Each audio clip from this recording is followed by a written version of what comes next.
Hello, my friends. Jerry Rosa here in the Rosa String Works Workshop. It is Wednesday, August 30th, and I've got a number of topics to talk to you about this morning. Some of you people have changed my mind. And, it's always good to be able to see a different side of a coin, And that's kind of what's happened here over the last day or so. I've made some decisions, and we'll get to those here in just a minute. But first, I'll let you know that the Dickey's Barbecue Jam last night went pretty well. It was a medium-sized crowd, medium to low. It wasn't a big crowd. But the secret weapon did show up, and She did her part. I've already mentioned it was a gal, so you already know that. But she did show up, and she sang her couple of tunes. And, I don't want to overstate it because I don't want you to, you don't want to set the expectations so high that somebody's disappointed. But I'm telling you what, I've heard a lot of female singers, and she's just as good as any of them I've ever heard. And, I've always said Alison Krauss is the best female singer on the whole wide world planet. I stand by that. I still say that. But this girl here would not have to hang her head in shame to sing in front of Alison Krauss, I can tell you. She could stand there and sing, and Alison would be entertained. That's I'm just explaining that if you miss the show Thursday, you're going to be sorry because it's going to be good. Yeah. At least the halftime show will be good. I don't know about our part, but that part will be real good, and you're going to want to see it. Let's see. The live show is Thursday. That's tomorrow. And I started to say day after tomorrow, but it's tomorrow, and it'll be 7:00 p.m. my time. The format will be we'll play approximately an hour, probably 50 minutes or so, and then we'll have the secret weapon step in, and then you'll have a short video, hopefully to entertain you for a little break there in the action, and then we'll come back and in the second set we'll play primarily gospel, not necessarily all gospel, but we will play primarily gospel in the second set. So that's the way the format will go, and we'll see how that all works out. As I mentioned, we'll have the secret weapon, but we will also have a guest that you've not seen on the channel before. Her name is Loretta Peterman. And she'll be sitting in pretty much throughout the whole thing, and and we'll just all rotate or take turns, doing a song or whatever. If you want to make requests, you're welcome to do that, and it would probably be better to just make them during the live show because honestly, it's really difficult to get to all the requests. There's so many requests that came in the last time, and we didn't even get to a tenth of them. So it's probably better to just wait and ask your request during the live show, and if somebody knows it, we'll try to do it, and we won't even get to a tenth of those. But we'll see how it goes, and we'll do our best, and we're going to have fun with it one way or the other, so we hope you do too. Let's see. In keeping with and talking about that show, I'm going to try to redesign this. I'm going to try, as I've told you, I'm going to try to get this microphone. I'm going to more or less leave it where it's at and keep it close to the band. I need to move this camera, and I'm going to show you my problem here. I'm going to pick the camera up, and I'm going to turn it around. So if you've got motion sickness, you might want to look away for a second here. And you might have to look away a long time because I may not be too steady with this thing anyway. So the real problem is that, this camera is sitting on top of this monitor right here. And I have to have the monitor to operate everything. And of course, you got my lights there shining in your face. But so, it's hard to move this camera back there somewhere and keep this up here, because this would be in front of the band, you know what I'm saying? So it's just kind of awkward, and I'm not sure how I'm going to lay it out. Plus, I've got my laser cutter right here and all this junk. But we've got a little bit of room. This is just not a very big place. So anyway, so I've got to redesign all that and figure it out, and quite honestly, I don't know how I'm going to do that yet. So we'll see how that all goes. But that's the goal, is to get the camera further away so that everybody will be in the camera, but yet the microphone will stay close. Just not sure how that's all going to work, and still, let you see everybody with this big monitor and all that good stuff. But we'll figure it out, I'm sure. I'm sure I've tackled bigger problems than that. The auction for the camera has begun. I did put it out there yesterday. It doesn't look very impressive. When you go on the auction page, it's just some verbiage, but it says bid now. So if you click on the bid now, that doesn't mean you're going to be bidding immediately. You just click on the bid now, and it'll bring up the next page, and then you can click on the picture and blow it up and see what's included in the auction. And I'm going to show you those things right now because I just realized I didn't include everything in the auction or in the picture. So I'm going to show you everything that will be sold. Of course, it will be the camera itself. Now this camera already has a little mount on it right here, and you can tighten this up, and this is a universal mount that you can clip into all kinds of things. You can also, like clip it into this handle as an example, and then you can, walk around with the camera in your hand with the handle. That's one thing.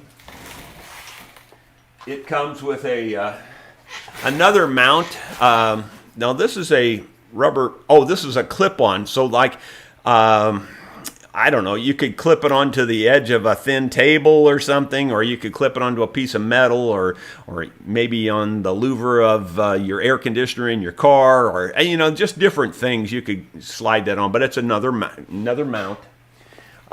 This is a head mount right here, so you could put it on your head and walk around with the camera. That'll be included. Let's see, there's I've already mentioned there's the whoops, I just dropped one of them. There's the 2 premium batteries that will be included.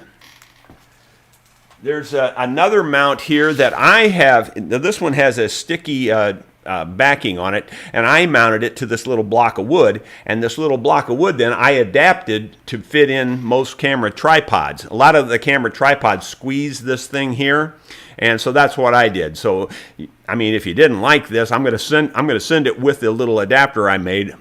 But if you don't like it, you can always peel this off and put some new two-way tape on it and use it for something else. But that's the way it's going to come, like that. The thing I did not show in the picture is this case. This case is going to come with it also. And this cord comes with it. And then all of the original paperwork. I'll box it up back. Whoops, there's some more paperwork I didn't realize was in the box. But there's all the original paperwork will come in the box. This was a wrapper that was on the outside of the box. And here's the original box. I just can't, my hands are big, but they're not big enough to hold all this stuff.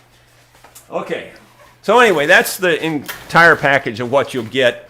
I have a starting price of $250, I think, is where I've started. And I think the minimum sale price, in other words, I won't sell it for less than, I think, $290. I paid $400 for it, so that would be a good deal if you bought it at $290. I think there's a buy it now price. In other words, if you just want to cut out everybody and pay $390, which is still $10 cheaper than I paid for it. And it's basically brand new. I mean, really, it hasn't hardly been used at all. So I think I took 4 or 5 different video clips with it and then pretty much just set it back on the table.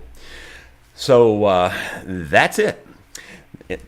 For myself, what I'll be doing is using this camera instead. I do like this camera quite a bit. The only negative of this camera that I've run into so far is the microphone. The microphone works, but you got to be pretty darn close. Like if you're this close, it picks up okay. It's not right. It doesn't pick up real well. It picks up okay. Minimum good, if you will. Now, what's really ironic about that, and to be honest with you, the GoPro's kind of the same way. If you're close to it, it picks up okay. What I my problem with the microphone on these small cameras is the Canon camera that I've been using for years, which maybe you can see it here. I'll tilt the camera. That Canon camera right there. The microphone in that, I would say, is excellent. Absolutely excellent. It's the microphone that all cameras should strive to get to. So why, I'm not really picking on these two small cameras too much when I say they're just barely okay as far as a microphone goes, and I mean like minimum okay. So between minimum okay and excellent, there's a lot of room there. Couldn't we just improve those mics on these cameras a little bit? I mean, gee whiz, pretty bad if you ask me. So anyway, I'll probably be buying an external microphone for this camera. See, when I turned it on there, by accident, I turned it on, and you can see how it works. It's got the little deal. And see how, when I turn this, see how the top moves slower? Like I can turn this fast, and the top moves slower. And same way with the tilting and stuff. It tilts slower. So this is a real nice feature for the camera. And I think what I'm going to do is make me some sort of a mount where I can either mount it like right here or something like that when I'm walking around. And, because I'm going to be doing more outside videos now. And I'm going to find some way to mount this thing and carry it with me. Because the battery lasts a long time on this, at least 3 times longer. And like I said, the sound, or the microphone's about the same. So I'm just going to have to get an external microphone either way. But this, and by the way, if you're wanting to know what this is, it's a DJI Pocket 2. And I think it's got the word Osmo in there also. But for sure, on the bottom it says DJI Pocket 2. So that's what kind of camera this is.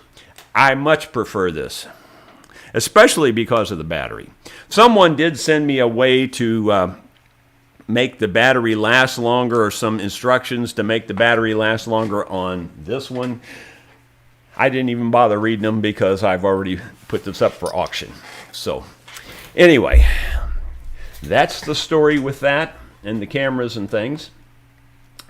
Cash will be here for the music lesson. Oh, one more thing about the auction. If you don't know how to get to the auction, you just go to my website, www.rosastringworks.com. And I think the top left button says auctions, and you click on that, and then you click on bid now to see the picture. And you click on the picture to make it bigger. Okay, Cash will be here for his lesson today. Cash's assignment from last week was to learn a new song. And on his own, he chose to learn my song, which is Grandpa's Old Fiddle that I wrote. He chose to learn that one. And, I didn't encourage him to do that. He just wanted to learn that. He said he wanted to learn that before he was going to ask me to learn that one. So his assignment was to learn a new song on his own. And he never done that. He's never done that. He's always relied on the instructor to get him going on a song. So, that was his instructions, was you try to learn that on your own. I told him what the chords were in the song. I didn't tell him where they go. I just told him what the chords are that he will be using in the song. So we're going to see today how well Cash did, and I hope he did really well. I know he's struggling with that kind of thing. He's just not, that's nothing he's ever worked on. But, you just got to learn, and that's part of the learning process. I've got another little announcement here. By the way, we have 71 viewers at the moment, and there's quite a few scrolling up the screen. We'll get to in just a minute. But there's some, one of the things that I've been getting constant bombardment of emails and questions and things is about the deer antler mandolin saddles. They're not on the website anymore. Have I been making them? What's happened? Quite honestly, I had full intentions of making some more. Just can't find the time anymore. I got so many projects here on the farm that have been neglected for so long. So I have worked out a deal, and you will find out about that deal on Friday. I'm not going to tell you about it now, but if you watch the Shop Talk on Friday, you will find out everything you want to know about the deer antler saddle situation and what's going to happen with that. Okay, I have another YouTube channel recommendation, and this came from one of you viewers. Someone suggested that I watch, the channel's called Watch Wes Work. And it's a good channel. When I first watched the first one, it was just kind of okay. But I watched another one and another one and another one, and now I'm kind of hooked on it. He's got a real dry sense of humor. He's really, really a sharp mechanic. You can tell that for sure. He definitely is nobody's fool when it comes to being a mechanic. So if you like mechanical type work, he mostly works on, engines and transmissions and things like that. He does a few other projects too. But if you like that type of work, you need to watch Wes Work. He's very good. He's very good. In fact, he might be one of the best I've ever seen. And anyway, his link is in the description of this video. I have a little short creek and pond video for you here this morning, so take a look at this. The last videos I showed you of this creek was when it was real high water. As you can see, it's back within its little banks, and it's flowing pretty good. There's a pretty good stream of water coming down it, and this is powered pretty much by just the springs that are on the farm. There's a couple of springs that are probably on the other end of the farm as well, but for the most part it's springs coming off of the farm, and it keeps the water flowing year round pretty much. I don't think we've ever seen it go completely dry, but it has gotten pretty low. But this is more like the norm. Not hardly enough water to really do much with it in terms of powering anything, though you probably could make a decent water power system out of this if you went way up the valley, but you'd have to get a long way up there to get enough fall to make any real power. So it's just not practical in my opinion, but that at least gives you an idea of what it looks like under normal conditions. Sue did some work to the pond yesterday. I was busy doing other things, and she graded out the dirt pretty close to final grade, I'd say. It looks pretty good. I can see a few lumps in it and things that might want to tidy up a little bit, but overall it looks pretty good.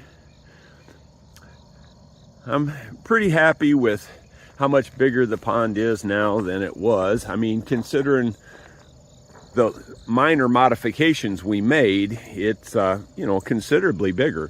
It's deeper, and it's quite a bit longer on this end. The old bank used to come through about right in here somewhere, so it's about 8 feet, maybe 10 feet, a little bit bigger. Anyway, it's looking pretty good. I won't get to work on much out here today. I've got to work on that mandolin, and if I have time, that is, I have to work on that mandolin. But I think I'm going to have to help Sue with the rental retreat this morning. Apparently the new guests that are coming today want early possession, and I'll have to get up there and help her clean that. I think that's one of the most amazing things to me, is how often that rental retreat is rented. It blows me away. It's not every day, but man, it's close to it. I mean, I would say out of a 30-day month, it's well more than half the days are rented. I'm going to say in the neighborhood of 20 days a month, and that's pretty darn good, really. And the thing that's kind of cool about this, see, you've always got the option of just renting it permanently to someone, but when you do that, I don't know, typically renters just don't take care of your stuff, where these Airbnb guests all seem to really respect the property and really leave it clean and leave it nice. And if it hasn't happened yet, but if you did have somebody you really didn't like, well, they'll be gone in a day or two. You know what I'm saying? Where if you get renters in there, you're kind of stuck, So it's really nice. The Airbnb thing, I would encourage anybody that's got property like that to consider it. You'd be surprised how well it works. The biggest headache is the cleaning, and you have to do that a lot, Sue's been taking care of it, and I'm trying to get her some help, and so far Sue hasn't bid on that. I mean, I've found a person that's willing to do it, I think. And she's not really interested in hiring anybody to do it right now. I don't know. This stuff, it defies imagination sometimes. Anyway, moving on to the next thing. Let's see here. I'm making sure I didn't forget something. I'm reading my list because I have quite a long list here. The viewers, I've mentioned at the very beginning, you guys are changing my mind on things. Let me tell you my vision again, just to make sure everybody's on the same page. My vision has always been for this water wheel that when you drive through my 2 white pillars on the county road, you're coming down the county road, you come through my gate, which is 2 large white pillars. It says Valley Springs Ranch and the Roses on the pillars. So as soon as you pull through those pillars, the pond is on the left. And my vision has always been a first impression type vision. It's to have a nice little rustic house there with a water wheel on it, and that's the first thing you see when you pull into the farm. I think first impressions are big deals. And so I want to see that water wheel first thing. Well, one of the viewers is also an artist, and he's the one that, if you recall, some of you will recall that he sent me drawings or paintings for Cash and I. He sent one for Cash, one for me, and they were of the same thing, kind of like a moon in the background, and we were playing music and stuff in those two paintings. Well, that artist has sent me a little rendering of his vision for the water wheel, and his vision. See, this is backwards again, so bear with me as I'm trying to figure out how to point. But those are the 2 white pillars, and when you pull through, well, the first thing I wanted you to see was the water wheel. Now, he's got the water wheel on the other side of the building, and in fact, he's got 2 separate buildings entirely. Now, his thinking is, and he explains it more in another drawing here too. I'm not really going to go into this drawing, but and in the verbiage, he explains that this way, your guests will see the water wheel from the rental retreat, which is, it's kind of hard to explain, but the rental retreat would be on the other side over here. Backwards. It's all backwards. It's really hard. So the rental retreat would be up in here somewhere looking this way.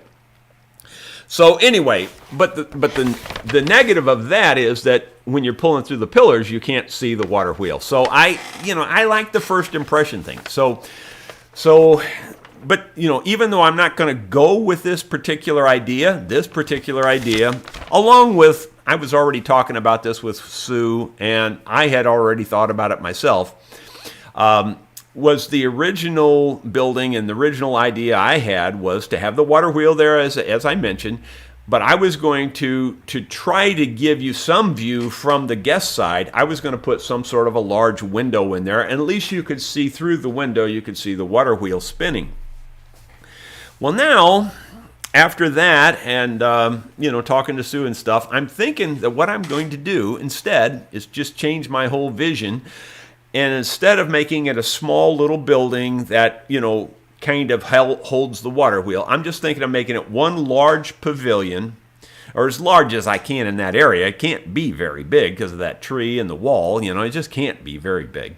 But as large as I can get away with, make it just an open post and beam pavilion, and then, have a kind of a rock mount or stand, out of laid up rock and mortar to actually hold the water wheel. So just make a rock mound with the water wheel mounted to that rock mound under the pavilion. So in other words, it would look something like this. So, you got to imagine that it would be rustic looking. It would have the big, massive beams, posts and beams, and a shingle shake roof is what my goal is. And then, so from this side looking this way, from the rental retreat looking this way, you could see it. And then coming in from the drive, you could also see it. So you'd see it from both directions. So that's kind of my new vision. And, this would give it a big area for a picnic table and stuff. And then, of course, the lake is right there. And it would also be shaded with that big tree, if that tree can stay. And I'm not even sure yet that tree can stay. It may have to go. Sue is not entertaining that idea because she planted those and she does not want that tree to go. But on the other hand, I'm just not sure the tree can stay. Oh, by the way, this new vision, I think that I'm well equipped to do that because, after all, I am a genius in disguise. I know people keep saying they want to see the t-shirt, so I know you've seen this one before, but I thought some of you haven't seen it, I'm sure. So, genius in disguise. Yeah, that's me. Anyway, sometime I'm way more disguised than others. Let's see. Oh, in terms of also the redesign, I showed you that steel wheel that I was going to use for the water wheel, and I'm still planning to use that because that's the easiest thing I can mount. It's got a 2-inch steel axle already, and I've already got the bearings for it and everything. And so basically, I would think, I could mount it on this. This would be kind of like what I was talking about as far as the rock pier that I would lay up and then mount it on top of that rock. Well, those little buckets that you can see there, another viewer sent me an idea about these plastic grain conveyor belt buckets. And I have a guy working up a price on those right now, and they would be 8 inches wide. With the wheel is only 6 inches wide now, but I figure if I could get them at 8 inches wide, I can get them 6 inches. But I thought, why not get them a little bigger? So I'll get them 8 inches wide, 5 inches, or maybe I should say 8 inches long, 5 inches deep, wide this way, and then about 3.5 inches deep. So those would be perfect, and they're heavy plastic. And I could put like 26 of those around there, and it would pretty much cover the whole wheel with the cups then, and that would work really well, I think, for turning the water wheel. So I'm thinking that's the way I'm going to go. My only hesitation with that is those are white plastic cups. So if anybody has any ideas, or if there's some way to color those or paint them, I know paint's kind of an aggravation when you paint plastic. It often doesn't stick. But if anybody knows of any tricks on that or any ideas about that, I could leave them white, but white doesn't excite me too much. I'd prefer them be gray or brown or black or something. White's not my favorite color in this case. But anyway, we'll see how that goes. All right, I think that brings me up to the next thing, and the next thing is that this year I didn't do hay, at least not yet. And the main reason is all the equipment is just busted and just really super old and hard to keep it going. But Sue wants me to fix the sickle bar cutter and cut this, and then she just wants to take the Bobcat and push it into piles inside of her. She's got a barn out there, and it's got a large stall that she can just push the hay loose into the stall. That's what she did last year because the equipment broke down in the middle of the whole thing, and that's what she did, and she liked feeding the hay that way just as well because you just take a pitchfork, throw it in there, and use it. So, yeah, that's probably what I'm going to try to do is try to fix that darn hay cutter in the next day or so, too, and try to get the hay cut and so that she can at least put some hay up. And, you might say, well, it's kind of a waste of time or whatever, but, man, hay is expensive now. It's gone crazy high. Everything has gone crazy high. The economy has just gone to nuts, man. I'm sure you all know it better than me. Everything, groceries, just everything has just gone sky high. And hay's no different. It's sky high, too. The mandolin has not changed in its status that I have here. Need to find a few minutes to go to the next step on that. And as I mentioned in that little short video, I may have to, instead of work on the mandolin, go up there and help her clean the rental retreat this morning. I was going to do the vacuuming. I'm qualified to do that. That's about as much as I'm qualified to do, I think. All right, let's look at the comments and see what we've got here this morning. And the comments are giving me trouble already. They're not scrolling here. Why is it not scrolling? I tell you, it's not easy being me. Thomas Armstrong, before we got started, had a question here. It says, Heidi Ho from New Hampshire, Jerry, your pond a good place to ponder? Yes, it is. It's a good place to ponder. And if we have that pavilion, it'll be nice, shady, and cool place to ponder also. And with the sounds of the water falling over the water wheel. The Spoken Song username says, Bruce in Ohio. I have a Ovation guitar that has the bridge coming off. What do you suggest I do, as there is no one remotely near me that repairs guitars, and I am way too chicken to mess with it? Well, I don't want to sound like a smart aleck. What I was going to say is just buy another guitar. but I'm just being silly. I realize it's important to you. Honestly, I quit working on the Ovations. I really did. I know I worked on a few of them and showed it on video and stuff, but I just quit working on them because they're just crazy different and crazy hard to work on.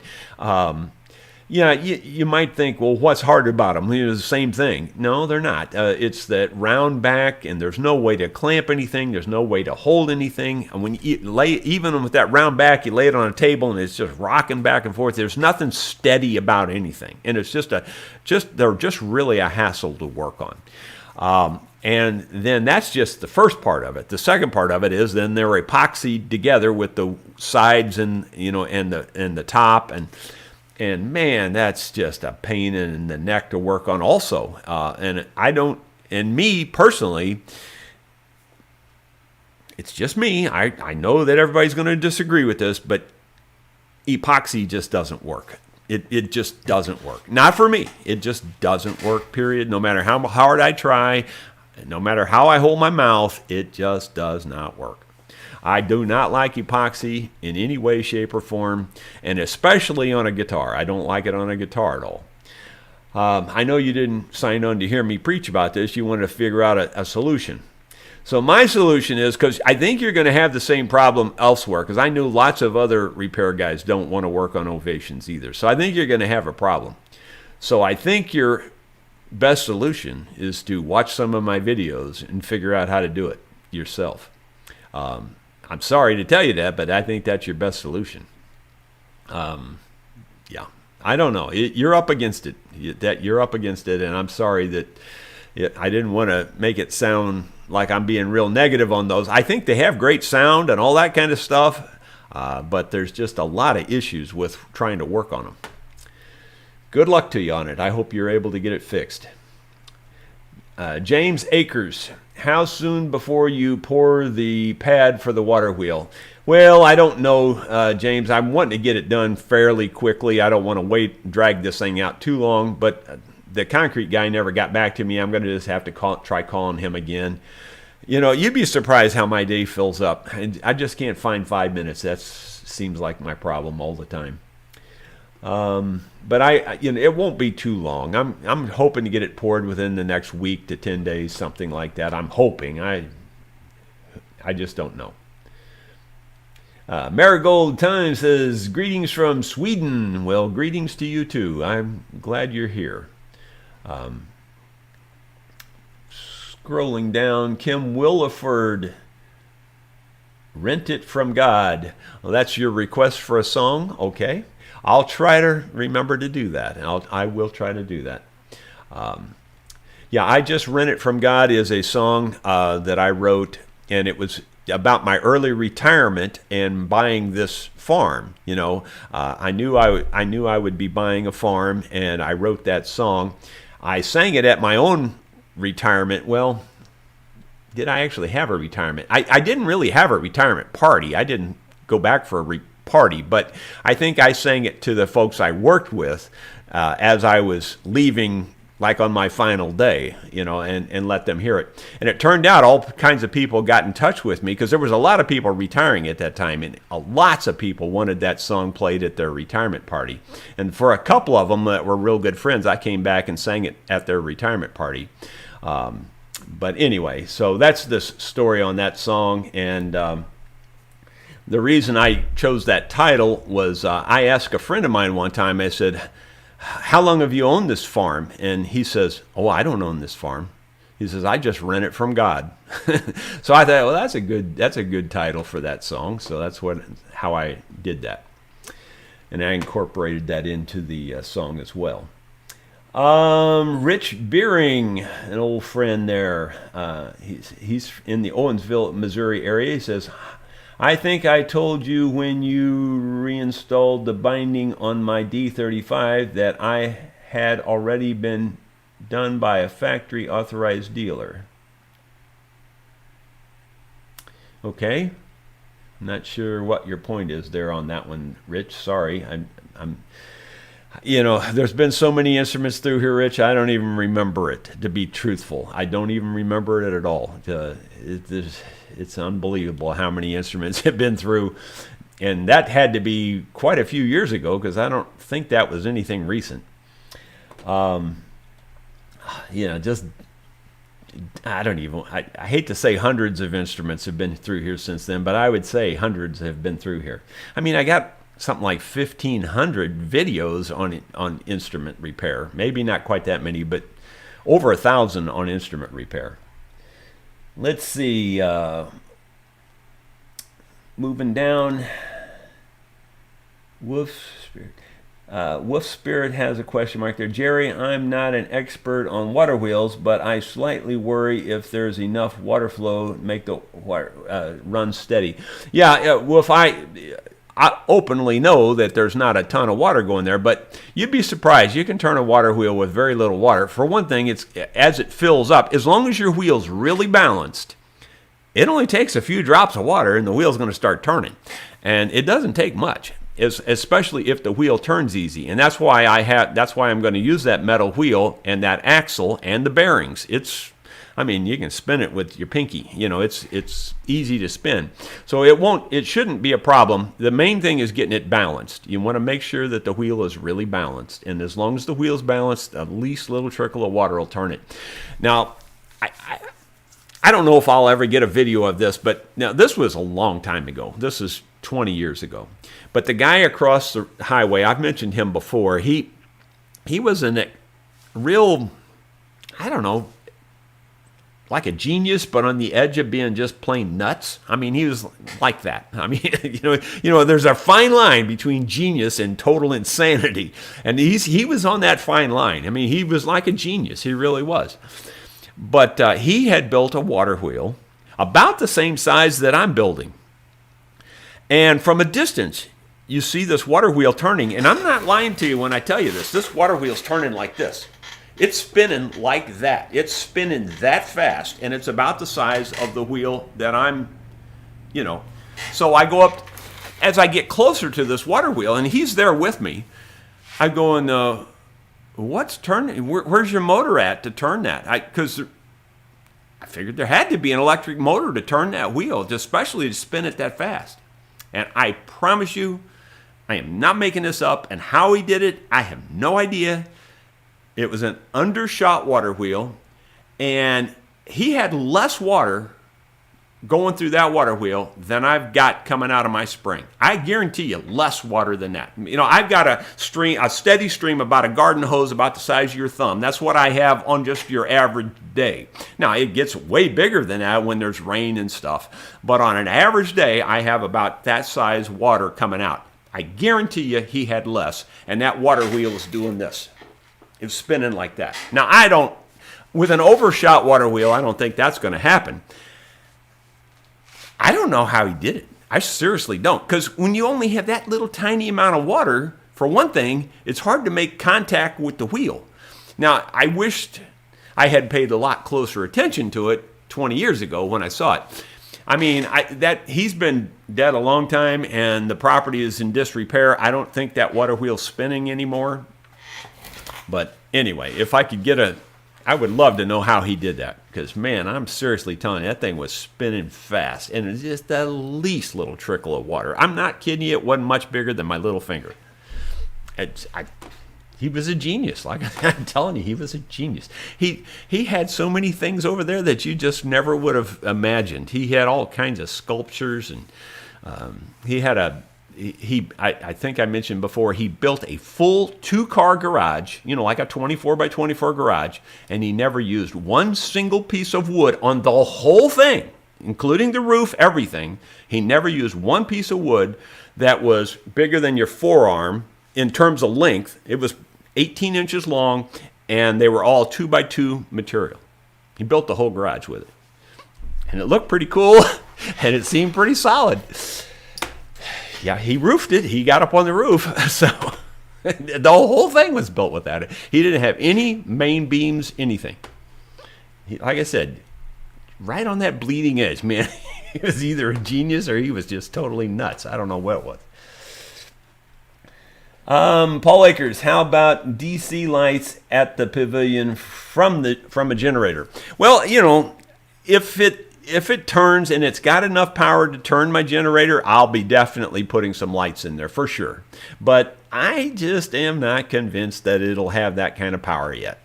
My little generator I made turns pretty darn easy. You can turn it pretty easy by hand. And, with enough leverage and weight, it'll probably turn it, but will it turn it quite fast enough to make the lights work? I'm not sure. Now, when it's flowing bigger, sure it will. No problem at all. I'm positive. But on your average day, will it do it? And I don't think it will. I just don't think it will. But I could be surprised, and I would love to be surprised in this case.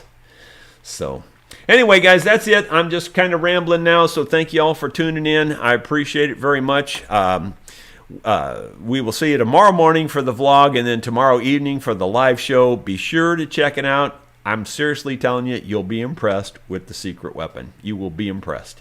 Yeah, I'm not kidding you. You will be impressed. So be sure you don't miss it. We'll see you then.